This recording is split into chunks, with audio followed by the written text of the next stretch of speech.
کبھی میں کبھی تم کی آخری قسط میں مصطفیٰ اپنے والدین کو شرجینا کے بارے میں بتاتا ہے۔ وہ اس کو ساری حقیقت بتاتا ہے۔ وہ کہتا ہے شرجینا مجھے چھوڑ کر جا چکی ہے۔ میں نے شرجینا کو کھو دیا، سب کچھ پا لیا پر شرجینا کو کھو دیا۔ میں نے اپنے بچے کو کھو دیا۔ میں سب کچھ کمانے کی دھن میں لگ گیا۔ اس کی ماں سن کر بہت حیران ہوتی ہے۔ وہ کہتی ہے مصطفیٰ شرجینا کو لے آؤ، میں اس سے معافی مانگنا چاہتی ہوں۔ مصطفیٰ کہتا ہے مجھے نہیں پتا کہ وہ کب آئے گی بھی یا نہیں۔ اس کا باپ بھی اس سے معافی مانگتا ہے۔ وہ کہتا ہے میں نے مصطفیٰ تمہارے ساتھ بہت زیادتی کی ہے، مجھے معاف کر دو۔ اس کی ماں بھی مصطفیٰ سے معافی مانگتی ہے۔ وہ کہتی ہے بیٹا تم فکر نہ کرو، ہم جائیں گے شرجینا کو لینے، ہم ہاتھ جوڑ کر اس سے معافی مانگیں گے، ہم شرجینا کو واپس تمہاری زندگی میں لے کر آئیں گے، ہمیں معاف کر دو، ہم نے تمہارے ساتھ بہت زیادتی کی ہے۔ مصطفیٰ کے والدین شرجینا کے گھر جاتے ہیں۔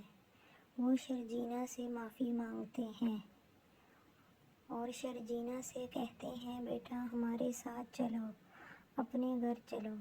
شرجینا کہتی ہے مجھے آپ لوگوں سے کوئی گلہ نہیں ہے، میرے دل میں کسی کے لیے کوئی بات نہیں ہے، میں نے آپ کو معاف کیا پر میں آپ کے ساتھ واپس نہیں جا سکتی، اور وہ وہاں سے اٹھ کے چلی جاتی ہے۔ جب اس کے والدین واپس گھر آتے ہیں تو مصطفیٰ آگے انتظار کر رہا ہوتا ہے۔ وہ دیکھتا ہے کہ شرجینا آئی ہے یا نہیں۔ اس کے والدین چپ چاپ صوفے پر بیٹھ جاتے ہیں۔ ادھر عدیل کا برا حال ہے۔ وہ اپنے باپ کو کال کرتا ہے اور کہتا ہے ابا جان میری ضمانت کروا دیں، میرا جیل میں بہت برا حال ہے۔ اس کا باپ اس کو بہت باتیں سناتا ہے۔ وہ کہتا ہے کہ تم ہمارے لیے مر گئے ہو، ہمارا تم سے کوئی واسطہ نہیں۔ مصطفیٰ کی ماں سن کر پریشان ہو جاتی ہے۔ وہ مصطفیٰ کو ساری حقیقت بتاتی ہے۔ مصطفیٰ جیل میں جاتا ہے اور اپنے بھائی کی ضمانت کروا دیتا ہے۔ جب عدیل اس کو دیکھتا ہے تو وہ پریشان ہو جاتا ہے اور وہ مصطفیٰ سے معافی مانگتا ہے۔ وہ کہتا ہے مصطفیٰ مجھے معاف کر دو، میں نے تمہارے ساتھ بھی بہت زیادتی کی ہے۔ مصطفیٰ اسے کہتا ہے کہ تم گھر مت آنا، والدین تمہاری شکل نہیں دیکھنا چاہتے۔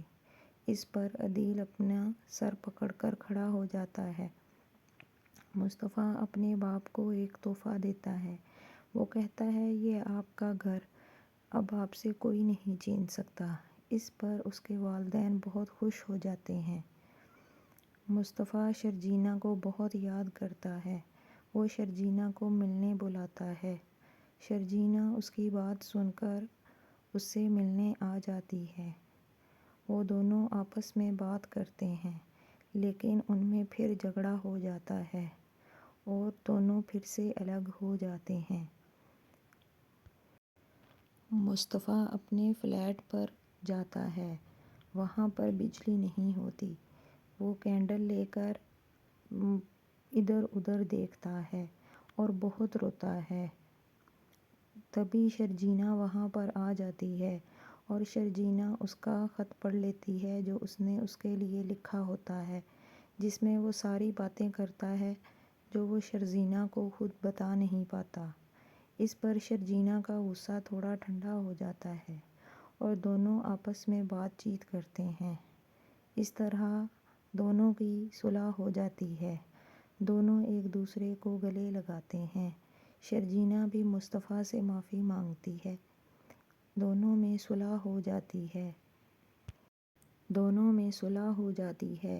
دونوں ہنسی خوشی رہنے لگ جاتے ہیں۔ وہ ایک دوسرے سے وعدہ لیتے ہیں کہ آئندہ ایک دوسرے کو کبھی نہیں چھوڑیں گے۔ اس طرح ڈرامے کی ہیپی اینڈنگ ہو جاتی ہے۔ اگر آپ کو میرے ریویوز اچھے لگتے ہیں تو چینل کو سبسکرائب کریں اور ویڈیو کو لائک کریں۔ شکریہ۔